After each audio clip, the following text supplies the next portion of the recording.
How's it, everybody? We's the Joystick Show. You know, your three favorite friends from Hawaii, gathering in one place to talk story about the latest things we've read, watched, or played. We'll share our shtick with you, so thanks for sticking around. If you fancy what you hear, please like and subscribe on the platform you frequent, because it helps us out super a lot. Huh? I'm your co-host Drake. That's Brother Thomas. What up, what up? And Uncle Scott. Hold it.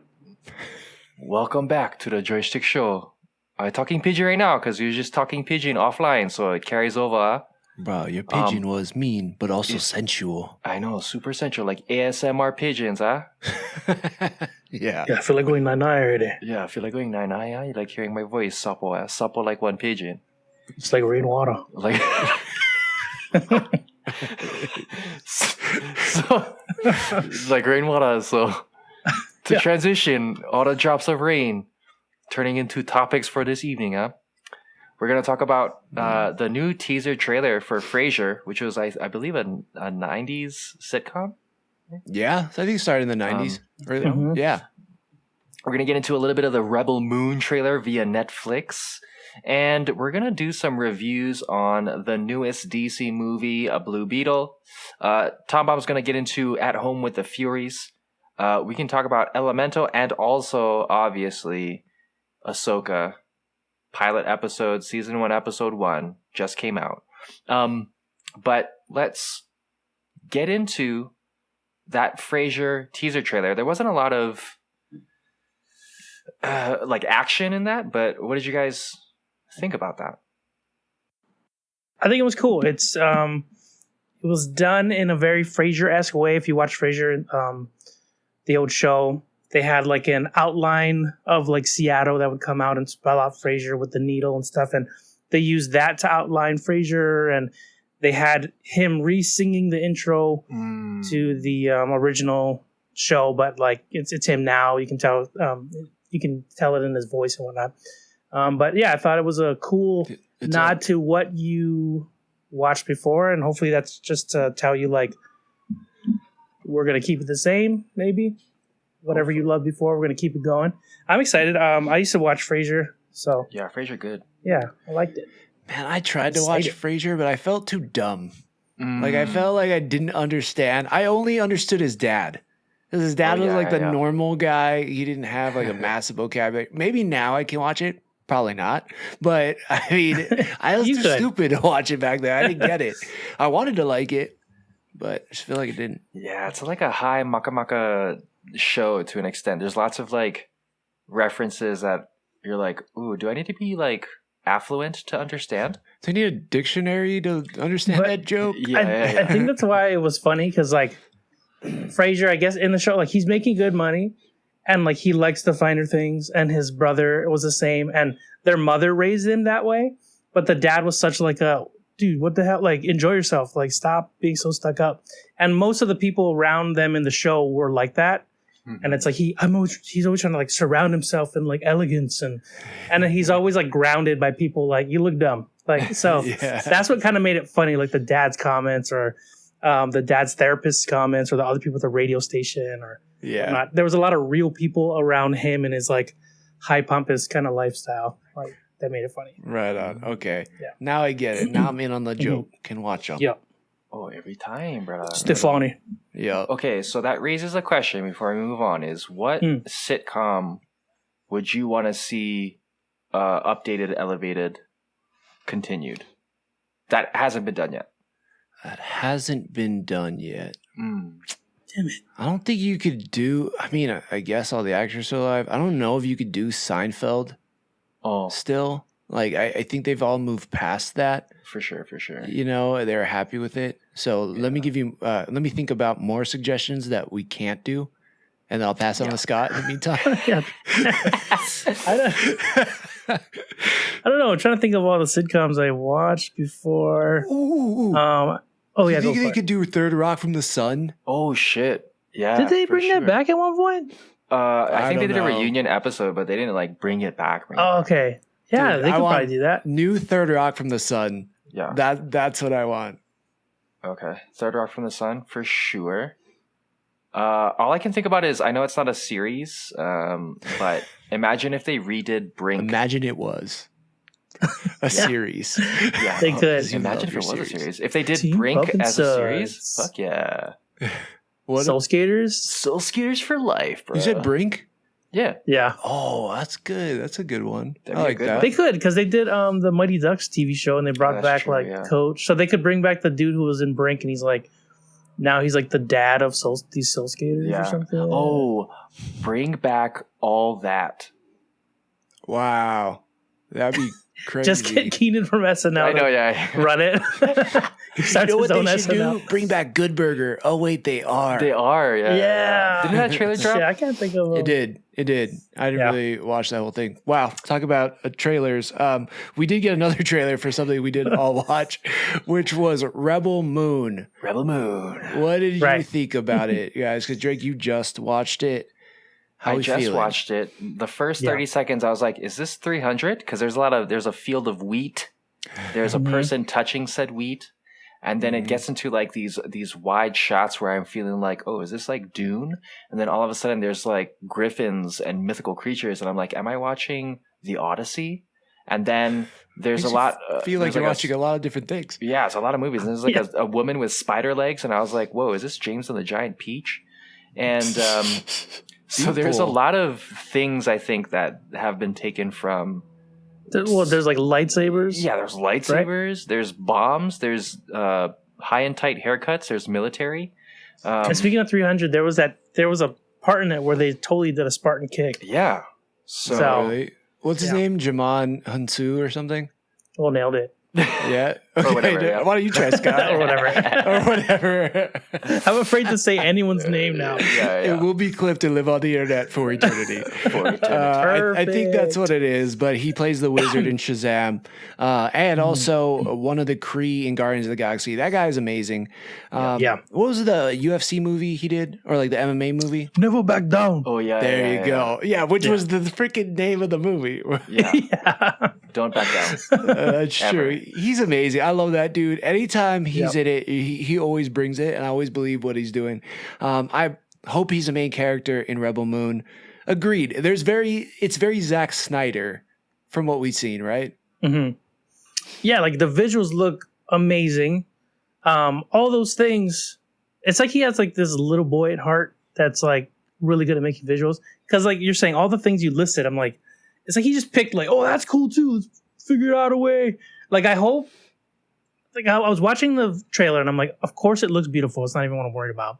I just hope this all makes sense. I'm seeing all these different things. I'm seeing a griffin, seeing a spider lady. I'm seeing lightsabers, and I'm like, it seems like a lot to fit into. And it is a part one, it says, but you know, Snyder, the script isn't always the strongest for his movies, and that's what I'm really worried about. But otherwise, it looks amazing. Yeah. I'm hoping it's not one big music video. Earlier, right? Yeah. I mean, definitely, man. The score with the visuals, yes, it always makes a great music video. But you're right. He recently came online somewhere and said like he would like to see the director's cut of Sucker Punch. I too would like to see it. I was not asking for his director's cut of the Justice League, but we got that anyway. And I just, to your point, hope it does make sense because he has some really great ideas. The fights are cool. The action's always great. But sometimes with his original stories, it doesn't always make sense to me. And I love Zack Snyder. I think he's an awesome person along with director, along with like a visionary. Like he has his own style. It's very Zack Snyder and you got to appreciate that. But just like I've heard that he's saying it's like Star Wars with like sex and murder. And it's like, okay, that's a high bar. Because like we got some good Star Wars this week. There better be nudity then if he's trying to go for that. Yes. It could be. Full frontal griffin nudity. So be ready for that. That's what I want to see. And Spider Lady. And Spider Cooch. No pants. No pants. But lots of silk thread. Hey-o. Hey. So Rebel Moon, To be determined. I really am hoping the best for it. It seems like Netflix is banking a lot on this movie. Already announcing a part 2, so I hope it does well. They have firepower in terms of acting. Charlie Hunnam's in it. You said Ray Fisher's in it. Ray Fisher, who gives a shit about Ray Fisher? Sorry, but like, wow. But hopefully. Especially for that. Like, hopefully he does well in this movie, and maybe he can get more work. True. I mean, movies. I know he said he doesn't really care. Everybody in the Justice League, like at Warner Brothers. So, I mean, this is like his last shot for Hollywood, I would say. Anthony Hopkins is the only other large name in here. Everybody else is kind of like looks like he was narrating some of the trailer and stuff. So, but I mean, the cast is huge though. They got the villain from Ant-Man, Corey Stoll, Carrie Elwes, the Man in Tights. The Robin Hood Man in Tights. Oh, okay. That dude, he's in it. Oh, wow. There's like a lot of just like faces. You're like, oh, I've seen this dude. Oh, I've seen this lady. Oh, this is it. Sophia Botella is like, seems like she's the main girl in it. So, and she's been in some stuff too. So I think that's a strong person to base this franchise around. We will see. Hopefully. Hopefully. And that'd be cool to get like an awesome epic, at home. Yeah, definitely. Definitely. All right. We're already into the review portion. Wow. And talking about a blockbuster film that may be at home very soon. It's probably not a blockbuster, but it was a big theater movie that doesn't seem to be performing. Its one claim to fame is that it dethroned Barbie as number 1, which Barbie will retake it back over this coming weekend, if I had to guess. But anyways, that's a long way of saying we are talking about Blue Beetle. Me and Scott were able to watch it. Yeah, I think my thoughts were kind of documented on the social medias. Scott, what did you think about this new DC movie? The movie's a fun movie. Like, it's not super crazy amazing. But it is really fun. The CG and everything is great. There's no weird stuff going on like in Flash.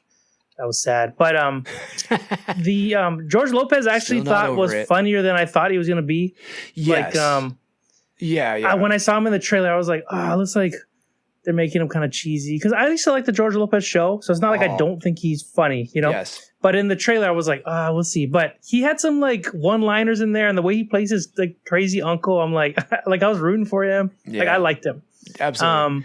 So I'll jump in. I agree with you. I think it is a good movie. I still think it's worth seeing in theaters, but it's not gonna knock your socks off. Like, it's not going to be like, this is the most groundbreaking movie I've ever seen. Like, it's not that, but it definitely deserved, I think, a theater release. It's too bad the cast couldn't promote it, like, especially for Zolo, right? I mean, it's Zolo's first standout in a movie, coming from Cobra Kai, where a lot of people still don't watch it, but that's a fun show. But that kid really stepped up. I was worried about him going from Cobra Kai to this because he's kind of cheesy in Cobra Kai. Some of his lines don't land. It makes me think now that the writing's not as tight as it should be, which shouldn't be a surprise to anybody, I guess. But in this, man, he has such good range. Like, he really does a good job as a leading man in this movie. Wow. Yeah. I enjoyed him as Blue Beetle in this. And it really did take on the new version of Blue Beetle that we've been seeing in like the comics and the like animated Justice movies League and stuff, or Young Justice. I think he was in there too. Yeah, and they mentioned like the old Blue Beetle, which is great. So it's not like this is the only one that ever existed, kind of thing. Yeah, they mentioned which is great. There was it was cool the way they did everything. I felt like there was stuff for like the hardcore nerds who like follow the comics and whatnot, and for people just picking up like what's Blue Beetle. You'd still have a good time watching this movie. Yeah, definitely. Cool. Yeah, absolutely. There's a lot of, for me, and I talked about this on the TikTok, there's so much like Latino or like Latin, Mexican, American influence in the movie. And I really liked that. I really appreciated it. It was like getting a taste of that culture, of the family dynamic, just from the colors, the vibe of the family, how supportive they are, the language. I thought all of that was incorporated super, super well into the story. It was really, really interesting. And that's what also makes me a little bit sad about how it's performing, because, you know, we were get our first Latino superhero, and we're not talking about Namor, who's a side supporting character / villain. Like this is his story. This is Jaime Reyes's personal story, and it's like, that's so cool, but it's not getting any love, and I feel sad because of the timing, I think, for me. But that element of the story I thought was great. What did you think about it? I think everything you were saying is really accurate. Yeah, I kind of set you up. It's not like you're gonna be like, "No, that sucked, bro." Like, that's kind of a setup. I mean, but it was well said. I do have to. If you've been listening in the past episodes, like anytime we talked about the trailer of the show, like, or this movie, I was really hesitant. I was like, it feels like, and I think it was sort of like the George Lopez thing. Like, feels like it's gonna be cheesy. Like they're showing all the cool parts in the trailer. It just is not gonna land. For me, it was better than the trailer. Oh yeah, way better. And then when you see reviews, it's easy to like, you're like, oh, it got like it got like a 70. And you're like, oh, that's okay compared to like some of these other movies. You're like, oh, it's a 90, it's a must see, game changer. You know, Wakanda like, forever, like type of thing. Oppenheimer, Barbie, Oppenheimer, is like that sort of stuff. We're all like coming off of. Right. But you go in the comments, this is like a strange thing. Like you go in the comments of most movies, you'll see like a lot of negative along with the positive. But in this one, I saw like most positive. Like everyone's like, wow, it surprised me. Like it was actually good. I had fun. I don't know what this article was talking about. It was a good time. I took my family. It was great. Like it was just a lot of positive views. And I'm like, that's cool. Like it's kind of is a shame that it's not getting as much views in the theaters. It could be because they couldn't like go out and promote it. Maybe that was something. I think that definitely is affecting it for sure. It seems like the marketing budget, I think even the marketing that we got focused on the wrong things. Yeah. Like it was focusing on like, look at this cool new hero, when it should have been focusing on the heritage of the hero and you know, the path that it's going to lead to the future. But also like this is stuff the cast might have talked about in interviews and then they couldn't. You know, that's true. Yeah, but I think the marketing focused on way the wrong things. Also, this back in the day was supposed to be a Max streaming exclusive. Well, they decided to pivot because they thought there was more juice there. They turned it into a movie, put more money into it, turned it into a movie. But then also in that same decision within that realm, that's where that Batgirl got canceled. So like this got elevated to full-blown movie, Batgirl got wiped away, and so this was kind of ebbing and flowing and changing.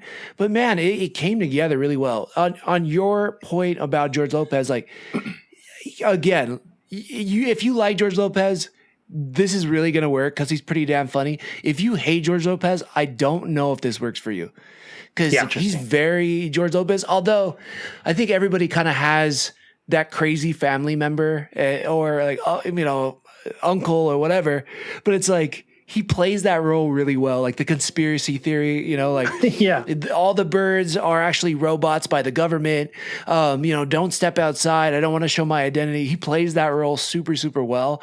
And he goes from just comedy in the beginning to a lot of heart and kind of, you know, who sets Jaime on the path to like, this is what you got to do to be a hero.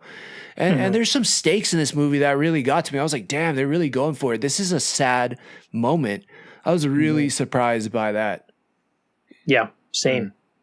Yeah. It's good. I recommend going out and checking it out. For sure. Well, what are you thinking, Drake? As a DC, let's say there's a DC comic book fan and they've watched the Blue Beetle in things like Justice League and the animated series, and they kind of seen that origin story, etc. Maybe they've read the comic books. In this particular movie, just like how The Flash kind of bringing everything together, aside from the fact of all the negative publicity it was getting, what would you hang your hat on is the best part of this rendition of Blue Beetle, whether it's the casting, the writing, the heritage, etc.? What would you hang your hat on that differentiates this from other DC movies? differentiate it from other DC movies? Okay, I can name 3. Go for it. Family dynamic, the genuine humor, and badass action that felt unique from DCU movies. Oh. So it felt like it's truly its own, and they used his abilities super well, and it feels like there's still so much room they could go. There's a very you could see this in the trailers, but he turns a suit, or he like makes a Buster sword, and the way he uses the Buster sword is sick. like Cloud does. Yeah, like it's very video game-esque, but still feels like it could work in the real world, and that is badass. The humor, it like worked for me. It's cute, like it's definitely something you could bring your family to. But if you have experience with Latin culture or like Mexican American culture, like that humor is going to work for you. And then the family dynamic in that same vein is really going to work as well, because, you know, Drake, we were both married to Mexican women, like understanding a little bit more of that culture. You get a taste of it. You get to, you know, the food, how people talk to each other. Yeah. You know, there's like a certain loudness and cadence, and not in a bad way. Dynamic. Yeah, but like just in a family dynamic way. And that's there, and it feels genuine. And I like that. And he's not ultimate. He's not Superman. He's not Batman. He's this kid who gets thrust into this world and has to figure this out. And some of it, he's royally messing up, and he's not in control. So you're just kind of watching this kid go along for a ride, trying to figure it out. And then his family gets thrown into the mix, and he has to do what he has to do because of it.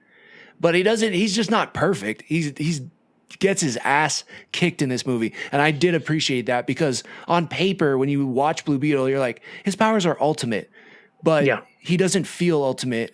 But as he gets mastery of the powers, he feels better and better. It's really cool. I think they did a fantastic job of that. Are you getting like Peter Parker vibes from it?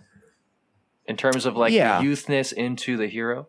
Yeah, definitely. I mean, that's definitely there, but it still feels unique because it's a whole new world. Like, it is a whole new world. Like, literally. Yeah, just, I don't know what type of world dynamic I could talk about that would make it comparable. But I don't know, Scott, do you have a comparison to like his family structure, the dynamics, the vibe? Like I can't think of anything that's comparable to. I can't really think of another, like, what other hero has that much family he can go to? Like I can't really think of another hero that has like maybe all Miles. His family who's in on it too. Like they all know he's Blue Beetle. That's another true. thing too. They're there when he gets it, when he transforms, and then he's like, oh, he shoots out the roof. Like that's in the trailer where they're all looking up. Yeah. So like right then, like everyone knows his secret. His immediate family knows his secret, and I think that is different as well.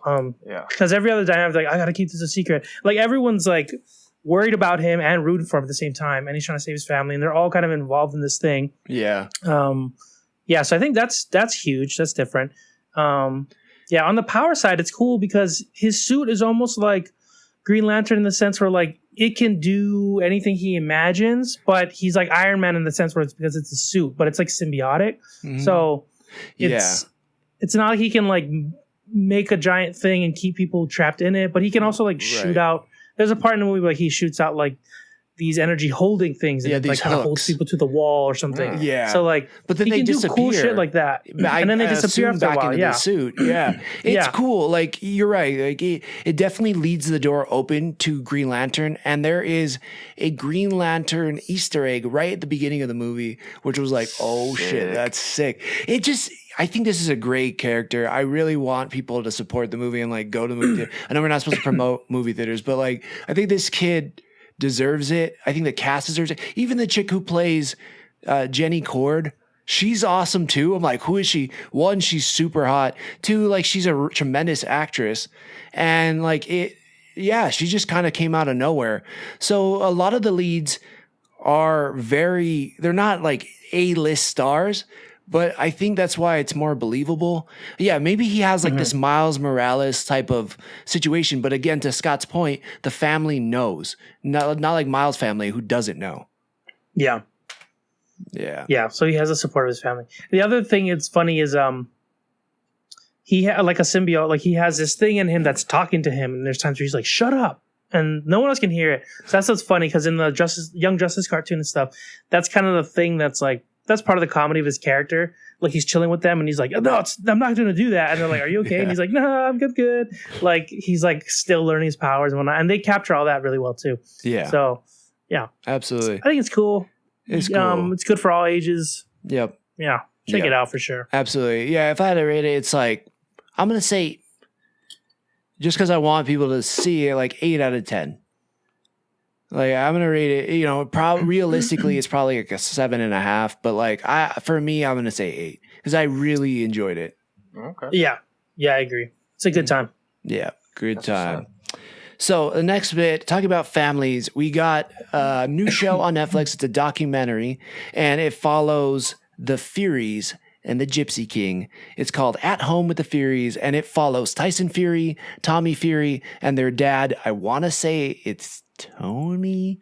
I might be wrong. Hey, Tony. Papa Fury? Yeah, Papa Fury. Fury. But literally, they're gypsies. I mean, that's how he was raised, and as Tyson and Tommy, they live this nomadic lifestyle, but also with that interesting kind of upbringing, Tyson becomes the undefeated heavyweight champion of the world, is one of the best boxers of all time, and is probably one of the most famous and richest people in the UK, but lives in this tiny little beach town called Morecambe Bay with his gypsy family, 6 boys and 6 girls. So it's reality TV, but I've got sucked into it. He is an interesting guy. Before I even knew him as a boxer, I saw him go on a podcast and talk about his struggles with mental health, his bipolar, his depression, his drug and alcohol abuse. And it's really interesting to see him at home as this family guy when I've also seen him talk about that stuff and then also beat the living crap out of people in a boxing ring. So it's good. I do recommend that one as well. It's on Netflix.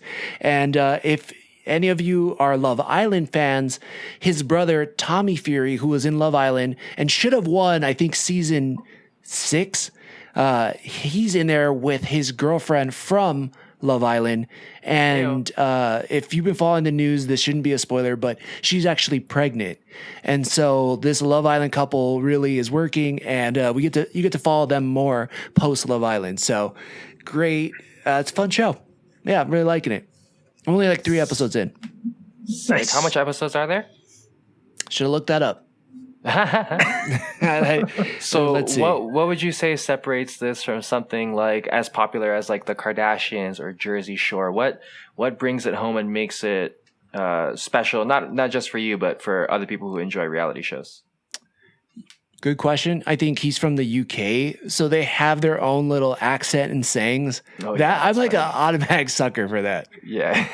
They throw in like a British accent, like, and just I don't know, it just does that type of dialogue. Like I'm on board with it. Instead of dialogue, like it's coming from a script, but this is literally just people talking to their family. But yeah, that part of it's good. And also like he really is trying to be a good family man. He also is struggling with the fact that he's supposed to be retired and he wants to retire, but at the same time, it's what saves him from his mental health.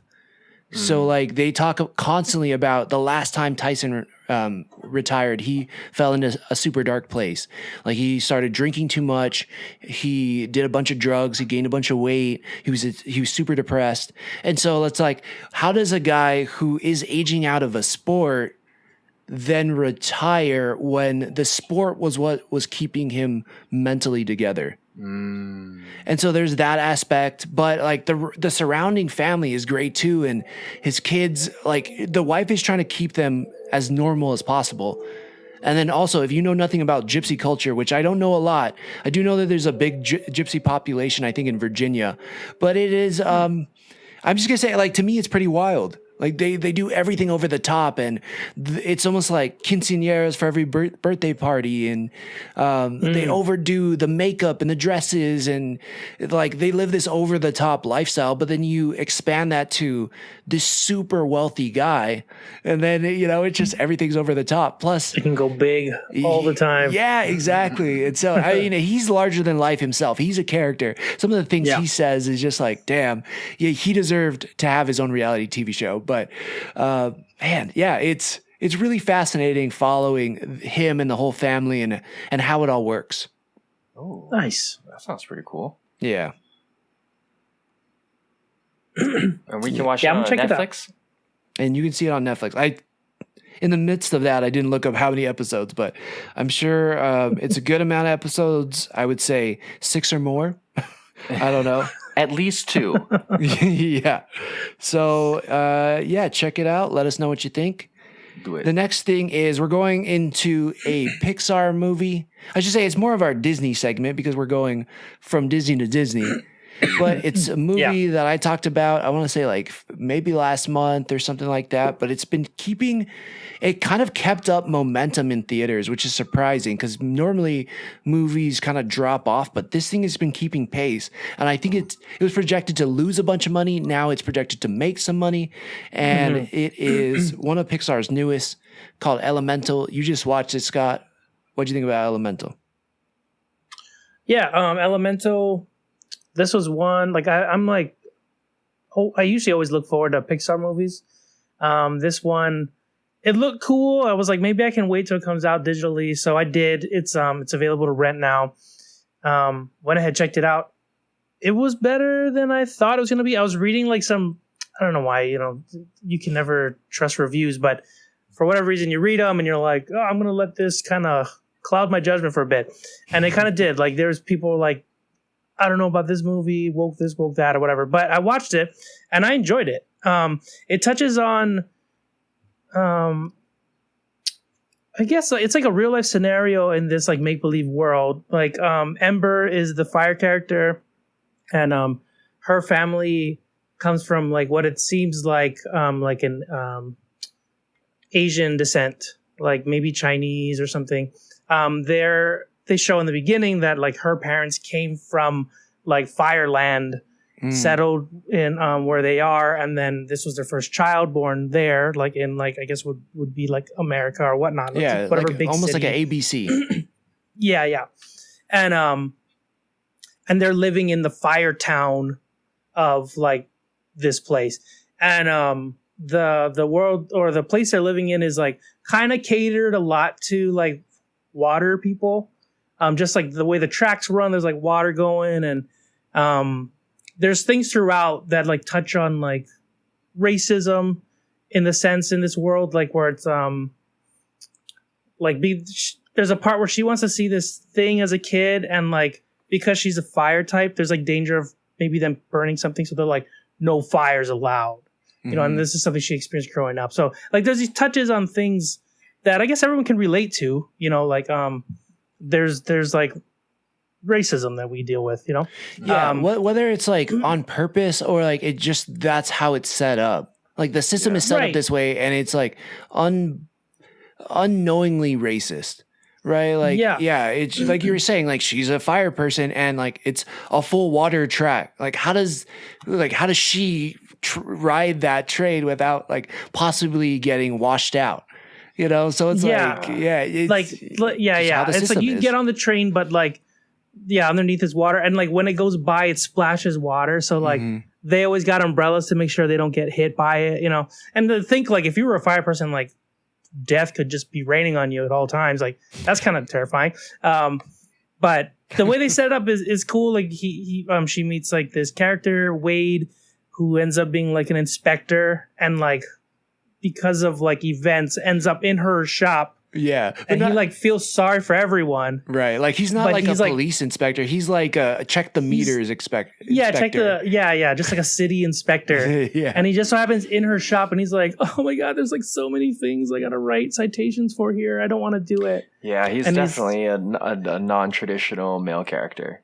Yeah. And in the beginning, I hate this guy because he's like, I got to turn it in. And she's like, dude, like, if you turn this in, they're going to close down my shop. And he's like, I got to do it. I'm sorry. And it turns to this chase scene. And I'm like, what a piece of shit. Like, fuck this guy. And then, but of course, they needed something to turn into like the movie being about how to fix this situation. And he ends up on her side. And then you end up like really liking these two characters together. You get to meet both of their families and how like their parents see their other, friend or whatnot. And it's a cool movie. Like, and they make, they do some really cool things with the characters they have. Like there's a part in it where she makes like an air balloon real quick because she's like a fire type person. So they stand on a thing. She puts a big cloth over and she heats up and they start flying. Like a lot of really creative things that you could only do in this type of world. She can like weld metal using her heat. Yeah, she can blow glass. Yeah. And they touch on that. It's like there's that aspect of she's expected to take over the family's business, but she's actually really talented at like blowing glass. And she just sees it as it's just a thing I do. And they're like, they touch on in the movie, like people appreciating art. And they're like, you have like a really good talent here. You should do something with it. But she's torn between like having to take over her family business and what her family might think of her and all that stuff. But yeah, overall, really good movie and a lot more feels than I thought it was going to have. Like, it was good. Yeah. It was really good. It had the amount of feels that I thought it would have. I mean, Pixar does a good job of just like making you feel something from a damn cartoon. And I love the world that they created because it was so creative and unique. It was like, okay, you got your 4 elements, right? We got wind, water, earth, blah, blah, blah, right? And it just... yeah, it worked really well. And that relationship really does grow on you. And you end up rooting for them. Like you really do. Yeah. You're like, oh, okay, yeah, I want this to work. And I think that the symbolism was subdued. It wasn't like in your face, like, this. Like if people are shouting woke, it's because they were looking for something to be mad about. For sure. It wasn't like that's there in the story for sure. That's a point of it, but it's not the main point. The main point is like to accept people, even if it seems like you come from different worlds. And and so to your point, I think that is what people should take away from it. It's like, just give somebody a chance and, it may surprise you. They may be the next best person in your life because you gave them the opportunity. And I loved it. I thought this was really, really well done. Again, didn't set the world on fire. No pun intended for the fire people, but it's like, it was really sweet. It was cute. It had some funniness in it. It just was a really unique world. The thing for me I find interesting is like, this movie Elemental didn't do that well right off the bat, but then you get an Across the Spider-Verse that's doing really well. I think TMNT is not doing bad. So it's like, I wonder if people are moving away from that type of animation and more towards what we're seeing in Across the Spider-Verse.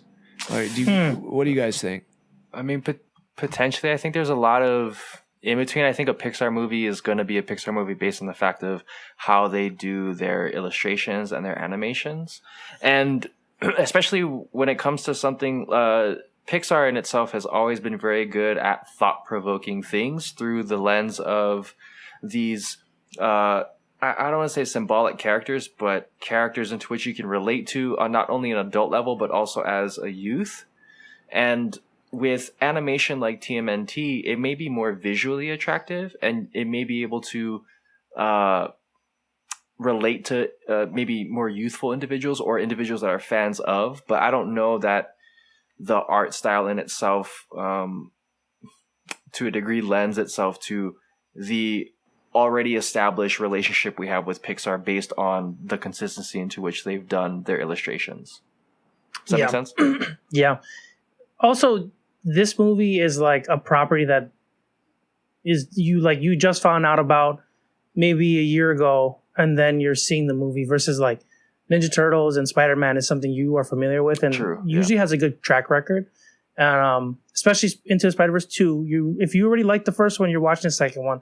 And then TMNT, like, if you're either fans like us who like grew up with it, or you're like little kids who just like action things, like you're gonna like this movie. Like, and you've heard of Ninja Turtles. what this movie Elemental has is like mainly the Pixar name and Disney.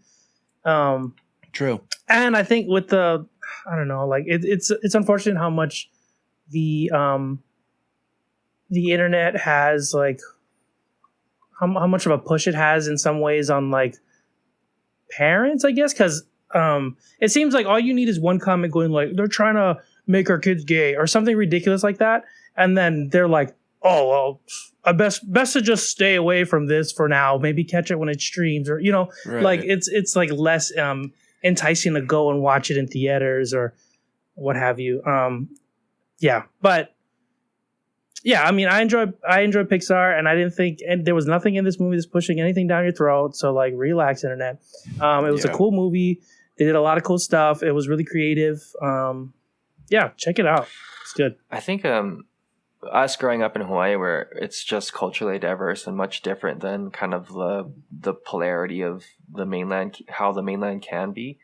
A lot of like all of those things we like grew up with. Everybody's a different ethnicity, and so to differentiate yourself, you have to kind of like, oh, how do I get along with this person? Oh, well, they happen to be a certain ethnicity, and what I know about this, and what can I learn, and what do I already know, and how can that blend and mesh, and also taking into account like the individuality of that, but also being the group that is Hawaii. Because wherever we go, when we meet other Hawaii people, we automatically feel that connection with multiple different ethnicities versus like if you're Mexican from Mexico and you meet other Mexicans who speak Spanish as well too, that's that connection.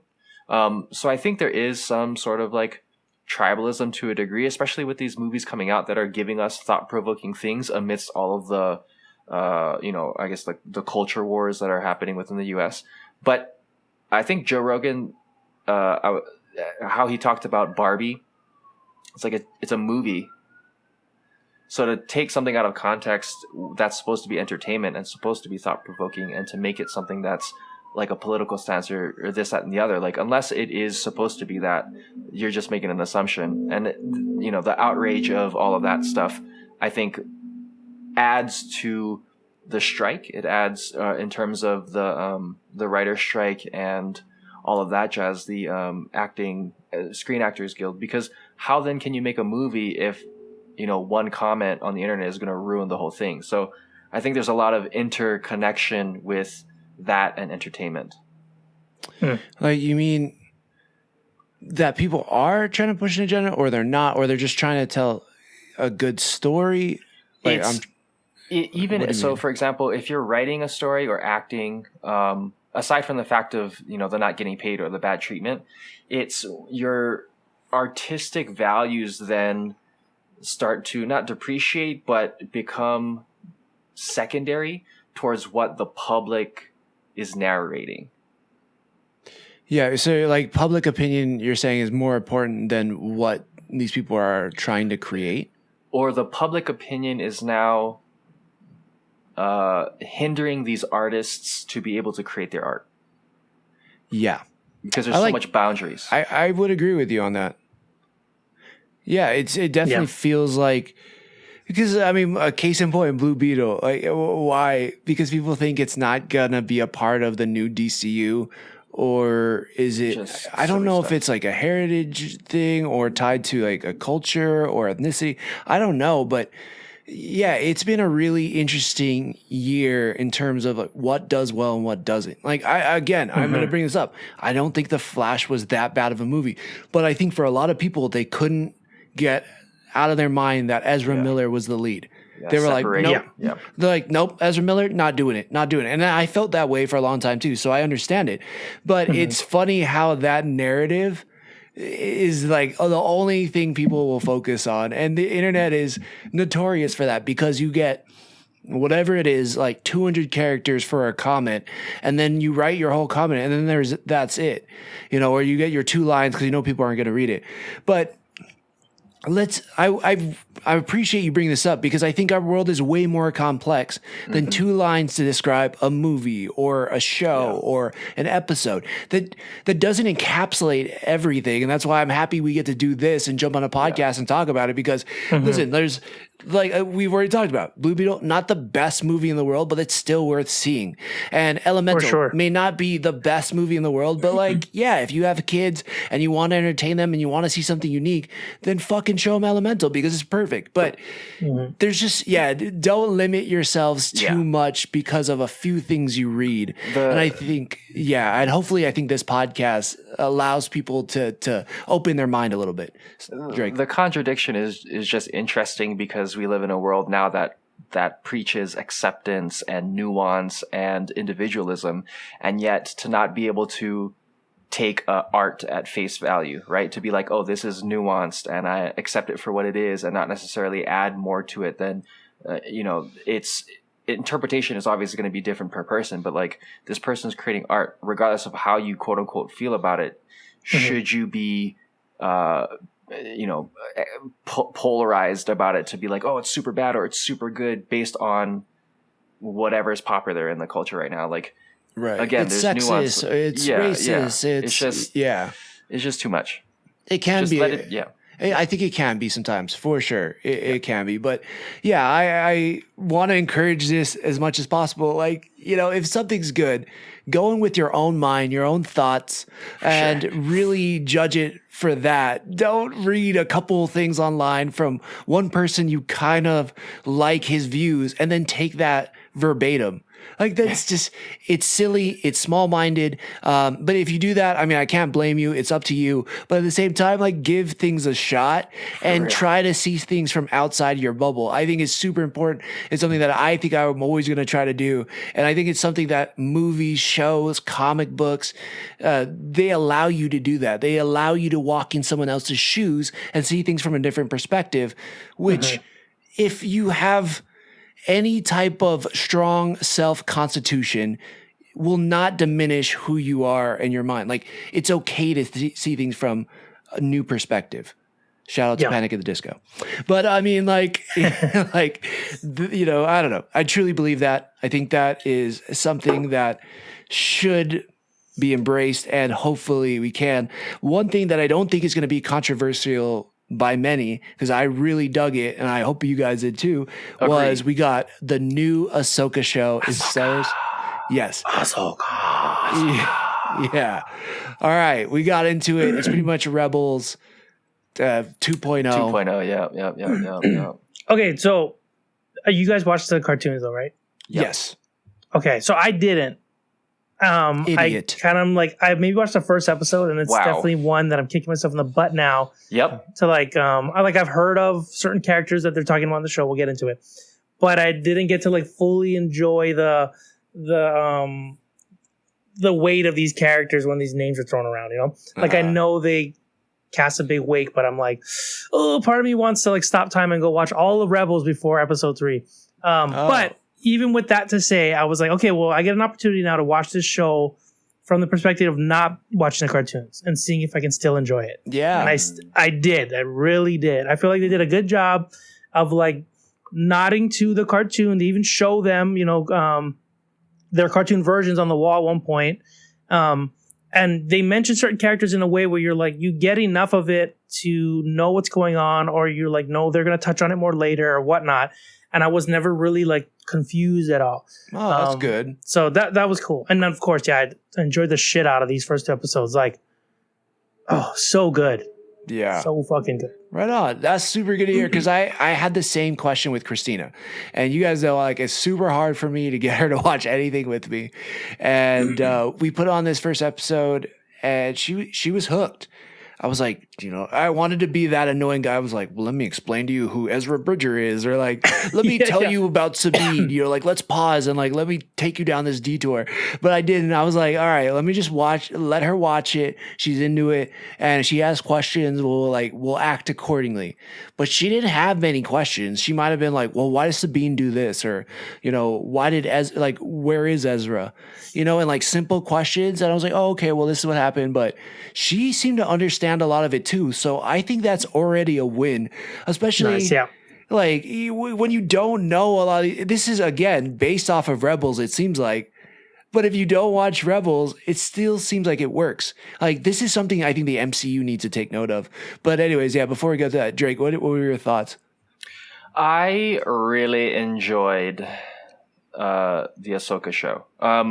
We already talked about the cast. Cast is stellar, obviously. You got a super strong female-fronted cast that are giving us a lot of great Rebels kind of callbacks, and also kind of the evolution, just like how we've seen anime, and then the next season everybody's kind of grown up and they have a little bit more to offer.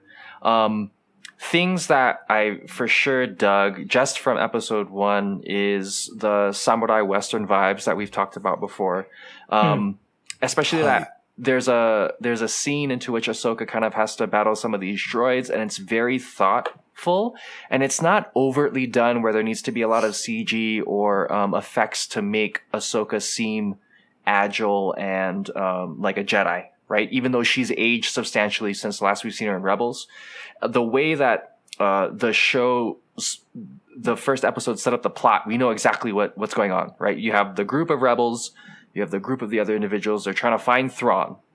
And then that's kind of what's moving everything forward. Things happen, things ensue. Right, like, but it's a simple goal. Like, we got to get to Thrawn first. So now that we know that, all the other stuff that surround it, much like how the first season of The Mandalorian did, is now we can kind of see like the world building that they've created, which is super awesome. And one thing that I really enjoyed about episode 1 was like the editing and the blocking and the direction of everything. It was so intentional.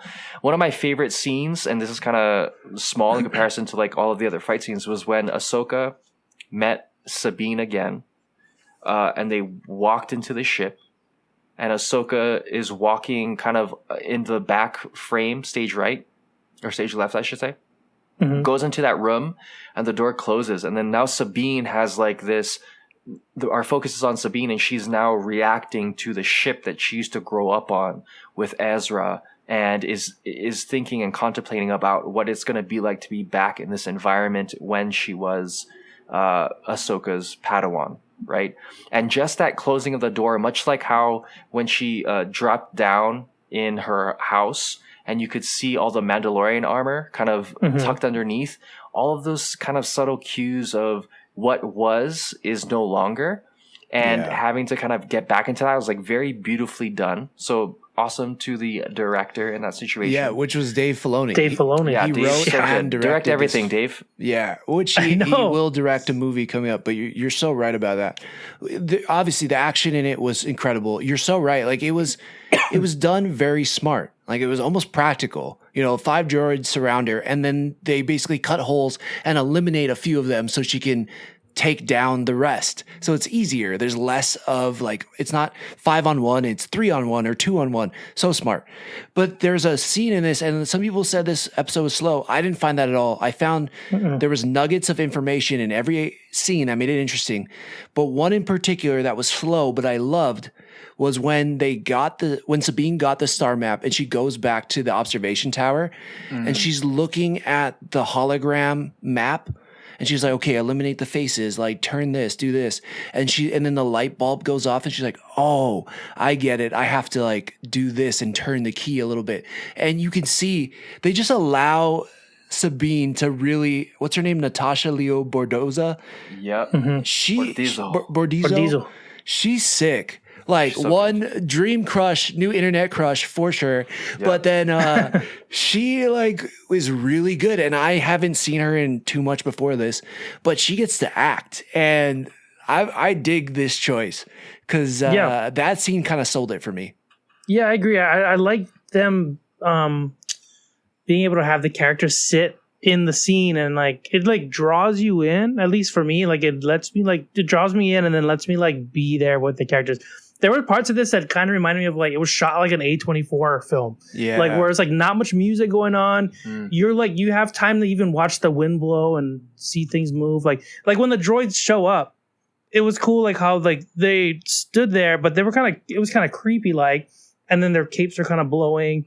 It gives you a beat to like really take in like, okay, how are we gonna do this? Right. Um, Yeah, how she gonna even get to the out point of this where situation? like how she does her, like it was so cool. Even just, I mean, we watched in the trailers, but how she shoots her lightsaber to the ground and then like aggressively like rotates it around, like everything was just like no wasted time. Not like the movies was like, we gotta slowly break this, like you know, Phantom Menace.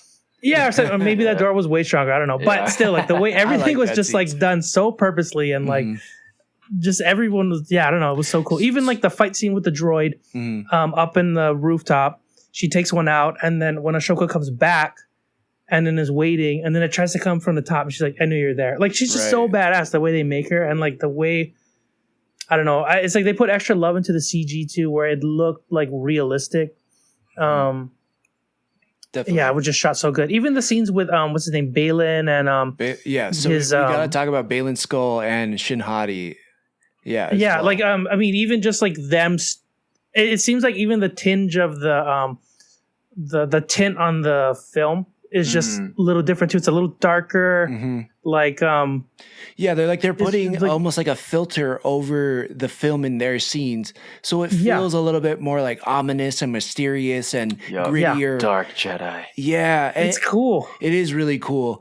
You talked about great scenes. I loved one in particular. So when Shin Hati is told to go after Sabine Wren, there's a part where a droid, like an orb droid, flies back to her, and it reminds me so much of the scene of Darth Maul where that same orb came in, and I was like, damn, that's just good. It's like calling back on things we know as Star Wars fans, and I think that's the thing. This is tying into something new but still feels so original. Like it still feels like the classics, and only Dave Filoni, I think, could do that, because he's somebody who's sat down and talked with George Lucas and studied every little detail of the film, but then was like, I have new stories to tell and new characters. So man, he was the right choice to do this. It's so exciting. What do we think, or what do we think about Shin Hati and Balin Skull and the late, great Ray Stevenson? Because one, I think he was amazing, and two, it's just so sad that I don't know what happens to his character in the season, but if he's supposed to be alive at the end of the season, it really makes me sad that we're not getting him back for season 2. Yeah. They really brought a presence to so in the scene into which they board the ship and they're masquerading as Jedi, OG Jedi, and then there's questioning from the captain of said ship. That's when you kind of get that really big shift, but a shift into which you felt the inertia of, right? You know they're not good guys. You know they're Jedis. We've never really seen quote unquote dark Jedis in the IP as much as, for example, like the Inquisitors. They're not necessarily dark Jedis as much as they are Inquisitors, because they don't have that Jedi background as strong as Ray Stevenson and Ivana Sanko. So to have them kind of automatically have that Jedi kind of mentality, but use it for their own avarice, essentially, like an orange lantern ring. To see that kind of like shifted, I don't know that you could have found actors that are better at it. I think the looks that they have, the voice, how they carry, how they work well together, I think all of those things, casting wise and writing wise, kind of sold it for me. Especially like Ivana's like angular face, it just seems more menacing. It's a good face, but she's good. Yeah, she definitely, to me too, feels more evil than he does. Like he feels like he is a fallen Jedi where he believed in the Order, he was a good Jedi, Order 66 happened, she's like and malice. and he found this girl who has powers, and he's like, you're going to be my Padawan. But it feels like she's willing to go more dark than he is. And I it doesn't feel like they're Sith. We know they're not Jedi.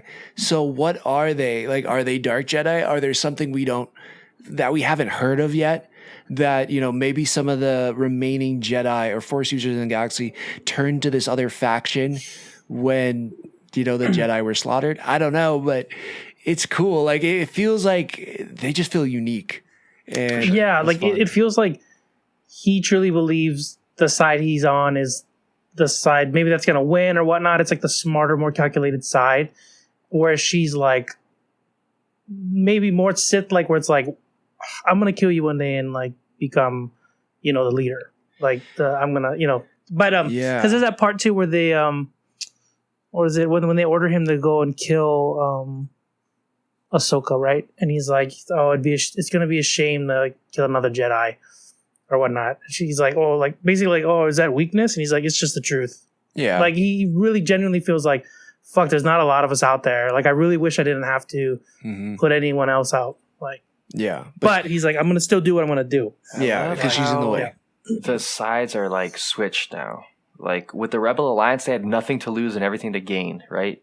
And now after this situation, it's the opposite, right? Finding Thrawn is like the last haymaker that this group could possibly make to bring back, the Imperial forces, and they have literally nothing to lose, right? Because the Rebel Alliance is already kind of prevalent, and the New Republic and bloody bloop bloop. They beat the Empire. Darth Vader's now dead. There's nothing for, I guess, this evil faction to lose, which is what you were saying, right? Like they can go and do anything. And Thrawn was literally the heir to the Empire. So if they find him, you got this whole new force that can come in. And I said this on the other podcast, but it's like, it's this sweet spot in the timeline of Star Wars where it's right at the end of Return of the Jedi, but it's before The Force Awakens. And that spot has been kind of untapped, but it's the perfect place for a Thrawn-like entity to come in and just try to rule. It's cool. Yeah. Like, oh man, they found this really great spot. I hope in the upcoming episodes, I mean, obviously we want to get a little bit more unfurling of the plot and seeing where it goes. I think with our expectations, or at least my expectations, they need to find Thrawn. There needs to be a conclusion with Ahsoka and like her Jedi-ness, because she's always been teetering on like, what should I do? My master is now Darth Vader. I don't want to be a part of the Jedi at the same time I am a Jedi. Much like on the opposite way with Ray Stevenson's character and Ivana's character, where they accept the fact that they're Jedis and then they want to do what they want to do with their Jedi powers. Ahsoka is still struggling between actually being on like the Jedi-ness, the good portion of it, and figuring out herself. Yeah, she hasn't called herself a Jedi in decades at this point. Yeah. Right? Like she had the opportunity to come back to the Jedi Order. She said, no, I'm not a Jedi, which is even more confusing because in the Mandalorian, he calls her a Jedi. She helps Luke, but she's not a Jedi. So the whole title is very interesting. What I'm liking, though, in these first two episodes, and I think what she's going to have to come to grips with, is the idea of master and apprentice. Like she was an apprentice for so long to Anakin, and I can't take credit for this. Frank said it, but it's like she wanted to. She thinks maybe that if she had stuck around, she might have been able to save Anakin from falling to the dark side. I don't know about that, but yeah. But she also walked away from Sabine, and where would Sabine have been if she had stayed with her and said, "Hey, you can be my Padawan. I'll be your master. I'll make you as good as I can possibly make you." The other thing to that too is like, were you guys surprised? Oh, well, probably not Scott, but were you surprised that Sabine was Ahsoka's Padawan? And then does that mean Sabine has the Force? Because they hint at it at Rebels. They never show us she's got the Force. So it's like, this is a crazy... There's been only one other Force user that has been a Mandalorian. That's Tar Vizsla from Clan Vizsla. And possibly Grogu. But in terms of just like being a Mandalorian from Mandalore, if they're going in this direction, because obviously it's going to be tough to bring back Tar Vizsla, because who doesn't want to see the Mandalorian be a Jedi? So I think this is kind of like their shift, because traditionally the Mandalorians don't necessarily approve of the ways of the Jedi, because they think that their power in themselves should supersede using the mythical Force. That, and also like they always believe they're stronger together, where Jedi believe they're stronger without attachment. Yeah. So in that idea of Master Padawan getting through that trauma with Ahsoka and finding Thrawn, it seems as if too Sabine has to have an arc into which concludes to fulfill her quote unquote destiny, whereas she's kind of the main focus of Ezra Bridger. And if we're not seeing Ezra Bridger or unless they're going to find them, Sabine is carrying that Ezra Bridger-like character where we're following her arc to become the person she needs to be, following her fate. So hopefully that is the case, because it would be sick to see a Mandalorian with Force abilities. Yeah. I was in this show, I thought maybe the part where they were showing something like that would be when she doubled down on her speeder and then like cut it off at the last minute, slid under the thing. Like, to me, that was like, oh, okay, that was like her unknowingly kind of knowing she could do crazy fucking shit like that. Maybe she sees it a little different in her head, and it's normal. What the Force allows you to do crazy fucking shit. Yeah, crazy shit. And then maybe like, so if I think of it as, this is like my anime right now. If I think of it like in like One Piece sense, there's people with powers and there's people without powers. There's people who master powers. There's people who master like it in a different way, like technique, just skills, but without powers. Yeah, so right, like Zoro. Maybe she's gonna bring like her Mandalorian-esque thing, master the Jedi way with technique. Maybe she has the slightest bit of like intuition, but maybe not as strong as other Jedis you've seen. But she's more so gonna be like a technique-based Jedi or something, which would be cool too. I completely agree, because I was saying if she does have the Force, I don't see her doing like Force pulling and Force pushing. It's more of like a Spidey sense where she like knows something that's going on, or she can feel there's like a disturbance or there's danger or something like, or someone's around. I think you're right. I could see it going that direction, and I like it. It's cool that they gave her the lightsaber at the end of episode 1, and she actually like gets to use it. It's not like a Finn thing where Finn kind of barely gets to use it and gets his ass kicked. Like, she kind of holds her own, and I appreciated that because she's trained with the darksaber. Like, she's had lightsaber Jedi training from Kanan from Rebels. So like, Sabine is a badass character already. The one criticism I've heard, and I can kind of see where it's coming from, is that this feels more of a Sabine show than an Ahsoka show. But I think it's that we have to set up the apprentice to understand the master. It's the first episode. First 2 episodes. Like, relax. Yeah. And then we get more Ahsoka in episode 2. We get to see more of Hera as well, and her piloting skills, which she's a badass pilot. I really dig this season already, and the goals are clear. The characters are clear yet have some mystery, and it's just like a really great place, I feel, for Star Wars. Man, this is what I've been waiting for. I feel like even Andor, as great as that was, is still different. Like, I almost put that in a different category than this. Like, Ahsoka kind of falls into the Obi-Wan Mandalorian category for me, but it's doing it the best. But with like Andor seriousness, for sure. Yeah, definitely. Like, it feels like the show takes itself serious. Like, even when you said like taking a moment to take in all the little nuances and whatnot, the way it's shot. Just the quality overall feels like Andor, but then you're getting all the cool Mandalorian Jedi stuff that you want to see. Yeah. So it's like, this is great. Yeah. It's like, that's the moment I'm like, it's like A24 Star Wars. Like, just like a serious. Which kind of was Andor. So like, I'm all for it. Like, give me Andor all day. That show was fantastic. But last thing I want to end on is just a couple lightsaber fights. One where she's fighting the Inquisitor. Oh, do you guys have any thoughts on who the Inquisitor could be? And then we'll get into the fights. Any guesses? I would assume the main bald one. What was his name? That was the Grand Inquisitor, but I think he died in Obi-Wan Kenobi. I think Darth Maul's it. Comes back with android arms. Okay. That's a fair guess. Because he's the strongest one, that's why. So why would you bring back a non-strong Inquisitor? Unless it's I think there's 2 things it could be. It could be one of the Inquisitors that attacked Ezra and Darth Maul in the Sith temple. There was one guy that they attacked, and then he got kind of beaten. He just like flew away. I think it could be him, because I don't remember what happens to that guy.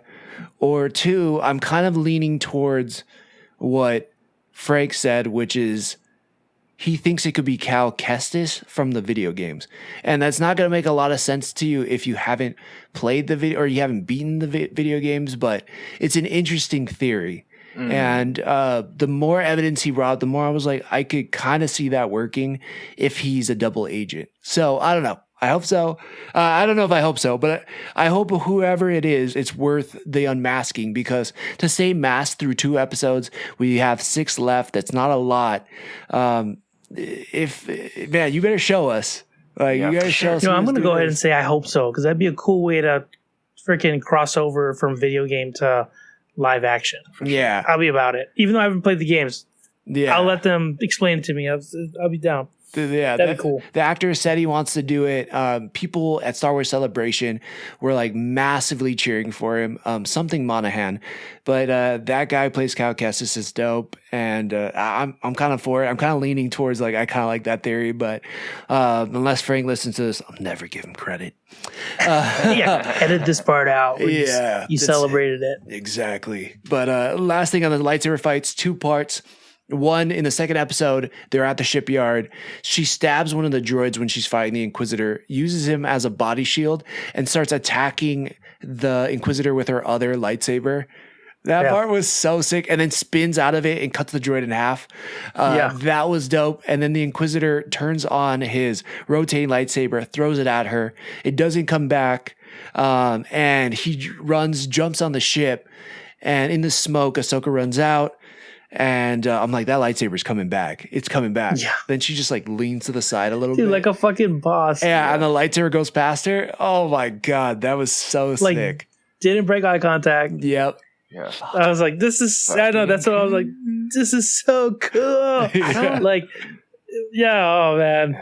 I was so excited seeing, it was weird. I was waiting for something weird to happen in the show where I'm like, this is why it sucks. Like, we've been seeing I guess like the Boba Fett and all that stuff. I don't know. There's a part of me that thought maybe I forgot about something Boba Fett. in it. I didn't even loop that in the mix because sadly. I forgot about that show. Yeah, we could drop it. We don't need to talk about it. But yeah, exactly. But yeah, there was just so many parts. I was like super pumped. Like, and a lot of the choreography was great. Like all the lightsaber stuff. I'm looking, I'm like, oh, this is cool. It's a cool fight scene. Even when Sabine was fighting Shinhati. Ivana, or what's her name? Oh, Shinhati. Shinhati. That was cool because then she's like, I got my lightsaber. Give me the map. And then she brings out her red one. You can see her face like, fuck. Like, I gotta fight. And then it was a cool fight. And I'm glad she only got stabbed and not cut in half. Right. But yeah, that was cool. Qui-Gon got stabbed and he died. Wait, who did? Qui-Gon? Yeah, but medicine got better, I think. Oh, yeah, probably. Yeah. Technology advanced a ton. Yeah. I don't know. She makes sense why she wears the Mandalorian armor in the next episode, right away. Like, that shit ain't happening again. I don't get the rotating lightsaber. I just feel like that's so gimmicky. You never liked it, even in it's in intimidating. Rebel? Yeah, but like, I don't know. I feel like the Inquisitors need to have the rotation to be intimidating because they don't necessarily have the availability as real Jedi and or real Sith people. So yes, but play Fallen Order, play Survivor. That will change your thoughts on it. I know. I've played Fallen Order, and did you beat Fallen Order? No, because the rotating lightsaber. No, it's badass. You didn't get to the last fight. It's so sick. It's so cool. More dumb. It's only dumb when they try to use it to fly away. But other than that, badass. Only Gambit can do that, okay? Yeah. Which doesn't make... Don't get me started on that. Yeah. All right. Yeah. So shit, everybody else, let us know what you think about Ahsoka in the first couple of episodes. Drop us a review, comment, and we'll make sure to shout it out on the episode. I'm going to be in surgery again coming up here very shortly. So I'm probably not going to be in the podcast for at least the next month. Drake and Scott will be taking over and you'll be in good hands with that. And then we're still thinking about and pray for and trying to help all the people on Maui. Just because the news isn't reporting it as much doesn't mean it's over. A lot of people are still trying to figure out how to go on with life since it was uprooted, or family members that have passed away, or businesses lost, or homes that were lost. All of that is still super sad. So if you can help support in any way, we'll make sure to add those foundations in the comments or follow us on social media. We have those constantly being posted as well.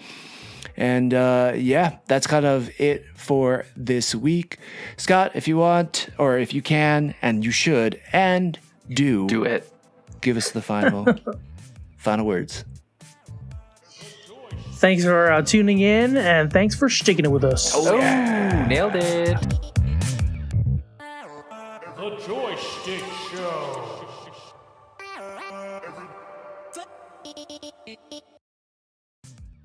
If you've enjoyed what you've been listening to, we'd really appreciate a follow, subscribe, and a review. Just how we like chatting with our friends, please share this with yours. Feel free to join the squad and follow us at JoyStickShow Joystick Show on Twitter and Instagram, or anywhere you listen to podcasts.